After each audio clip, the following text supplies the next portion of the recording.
안녕하세요. 네, 오션스8은 발음이 좀 이상하네요. 네, 오션스 8은 제목만 봐도 알 수 있다시피 오션스 11, 12, 13로 이뤄진 오션스 3부작의 속편이자 여성 버전으로 만들어진 영화입니다. 바로 이것 때문에 기대보다 더 큰 우려와 걱정을 안겼습니다. 왜냐하면 이미 잘 아시는 분들이 많으시겠지만 이보다 앞서 2016년에 여성 버전으로 개봉했던 고스트버스터즈가 해외에서 극단적으로 나뉜 성대결로 인해 엄청난 논란에 휩싸였던 전례가 있기 때문이죠.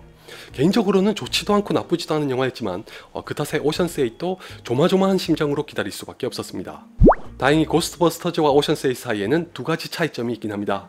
첫째, 고스트버스터즈는 시리즈를 처음부터 다시 시작한다는 의미를 담았던 리부트였지만 오션스 8은 기존의 3부작을 잇는 속편입니다. 사실상 이 자체만으로는 딱히 차이가 없다고 볼 수도 있지만 둘째와의 밀접한 관련으로 인해 큰 의미를 띠게 됩니다. 바로 고스트버스터즈는 오래전부터 골수팬이 아주 많은 영화지만 오션스 8은 그런 면에서 상대적으로 부담이 훨씬 덜하다는 겁니다. 이게 무슨 뜻이냐면 방금 말씀드렸다시피 고스트버스터즈는 리부트를 표방하면서 일부의 팬들로부터 반감을 샀습니다. 이를테면 기존의 영화 두 편을 부정하거나 없는 셈 치겠다는 식으로 받아들여지면서 비판의 빌미를 주기에 충분했죠. 물론 개봉한 후에도 무늬만 고스트버스터즈라는 이유로 엄청난 공격을 받았는데 작년에 스타워즈 라스트 제다이 때 불거졌던 논란처럼 이런 경우에는 대규모의 팬덤이 과연 약인가 독인가에 대한 논의가 앞으로도 계속 유효할 것 같습니다. 그렇게 고스트버스터즈가 남녀의 대결 구도에다가 팬덤의 부정적인 입장까지 더해지면서 말 그대로 설상가상인 판국에 좌초했다면 오션스 8은 한결 자유롭고 편했으나 그렇다고 또 만만하게 볼 영화는 결코 아닙니다. 저는 영화의 스타일과 완성도라는 측면에서는 오히려 오션스 8이 더 높은 난이도를 가졌다고 생각합니다. 자칫 오션스 3부작을 그냥 재미있는 오락영화 정도로 치부하기 십상이고 아주 틀린 말도 아니지만 1편이었던 오션스 11의 경우는 가장 성공적인 리메이크 중 하나로 꼽히면서 상당한 호평을 받는 영화입니다. 배우들도 배우들이지만 특히 감독이 자기 몫을 제대로 해냈기 때문에 사랑받을 수밖에 없었죠.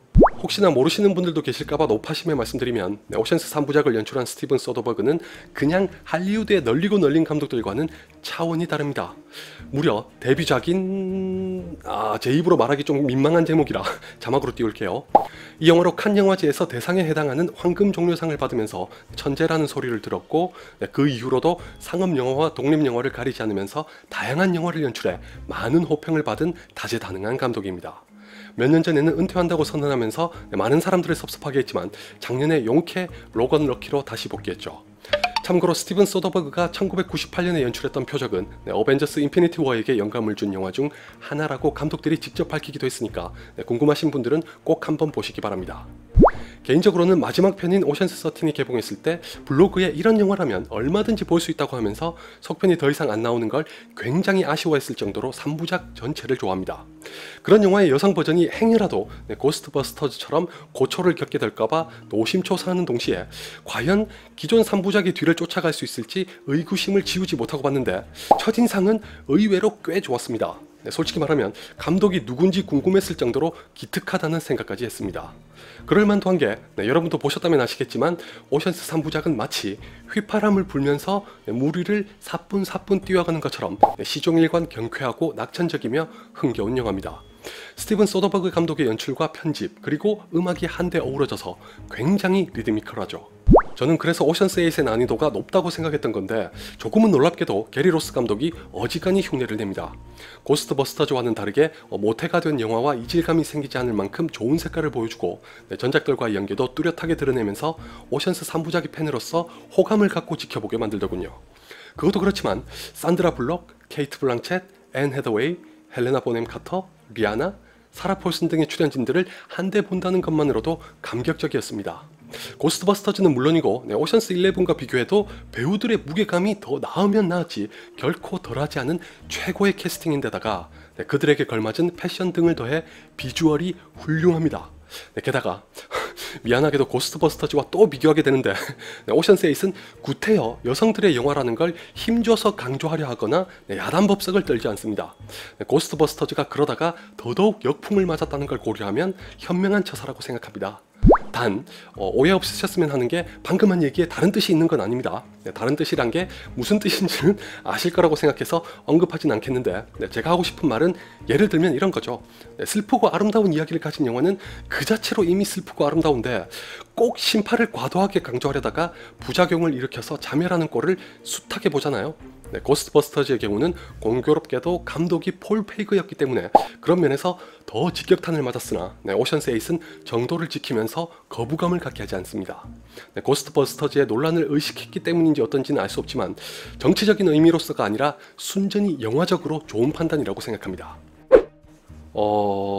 근데 유감스럽게도 오션스 8의 장점은 여기까지입니다. 일단 전체적으로 너무 무난합니다. 무난하다는 말은 다른 영화였다면 관점에 따라 호평이 될 수도 있고 혹평이 될 수도 있는 표현이지만 이 경우에는 전적으로 저의 주관을 기준으로 하면 후자에 가깝습니다. 이유는 짐작하시죠? 그렇게 훌륭한 배우들을 한자리에 모아놓고 무난하다는 평이 나온다면 적어도 성공적인 영화라고는 할 수 없다고 생각합니다. 비유하자면 레오나르도 다빈치의 그림을 구식 복사기로, 심지어 흑백인 복사기로 복사한 것만 같습니다. 그렇게 하면 어떤 결과물이 나올까요? 원본과 비교해서 흐릿한 건 물론이고 흑백이라서 생기도 없어 보이겠죠? 그게 딱 이 영화입니다. 저도 가슴 아프지만 솔직하게 말하면 명작 내지는 걸작으로 칭송받는 영화를 무미건조하게 리메이크해서 욕먹는 경우와 마찬가지라고 해도 되지 않을까 합니다. 제가 왜 좀 전에 어지간히 흉내를 낸다고 했잖아요. 그 말 그대로 연출부터 편집과 음악까지 오션스 3부작의 흉내를 내지만 갈수록 완성도가 떨어집니다. 그것만이라면 다행이었을 텐데 연출보다 더 심각하게 허술하고 빈약하게 그지없는 각본이 더해지면서 점점 지루해집니다. 오션스 11과 똑같은 장면으로 시작하는 걸 볼 때만 해도 일종의 오마주라거나 향수를 자극해서 좋았지만 나머지 내내 그 이상을 보여주질 못하니 중반부로 접어들 즈음에 이미 약발이 빠져버립니다. 2시간 가까이 진행되는 사건은 구심점이 약해서 금세 흥미가 떨어지고 이런 종류의 영화라면 필수적으로 가지고 있어야 할 치밀함과 긴장감마저 현저하게 부족합니다. 결정적으로 눈에 확 띌 만큼 두드러지거나 인상적인 캐릭터마저 없어서 그 좋은 배우들의 연기가 아니었다면 완전히 묻혔을지도 모릅니다. 좋게 말하면 누구 하나 튀지 않고 조화를 이뤘다고 포장할 수 있을 것도 같은데 이게 칭찬이 되려면 팀으로서 하나의 정체성을 구축하거나 여러 캐릭터가 골고루 돋보여야 하지만 오션스 8은 그렇지 않다는 게 문제입니다. 방금 말씀드린 그대로 캐릭터가 하나같이 눈에 들어오질 않습니다. 심지어 이 영화는 오션스 11과 거의 동일한 포맷을 가지고 있는데도 정작 앤디 가르시아가 연기했던 테리 베네딕트 같은 좋은 악역이 없습니다. 정확하게 말하면 비슷한 캐릭터가 하나 있긴 한데 시쳇말로 무쓸모에 가까워서 없다고 봐도 무방할 정도라 더더욱 심심할 수밖에 없습니다. 저는 차라리 완전히 독립된 영화를 만들었으면 한결 창작에서 자유로웠을 테니 지금보다는 나았을 것 같기도 한데 아무래도 상업적으로 안전한 노선만 걷는 할리우드답게 오션스 3부작이 기댄 게 발목을 잡은 것처럼 보여서 아깝습니다.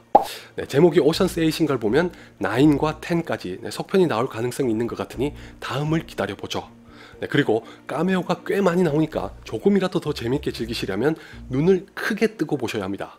저는 파티장의 테이블 배치도에 모 영화 배우의 이름이 적혀있길래 이스터에그 같은 건 줄 알았는데 나중에 보니 실제로 나와서 깜짝 놀랐습니다. 전혀 다른 분야의 유명인사들도 몇 명 있으니까 보시면서 한번 찾아보세요.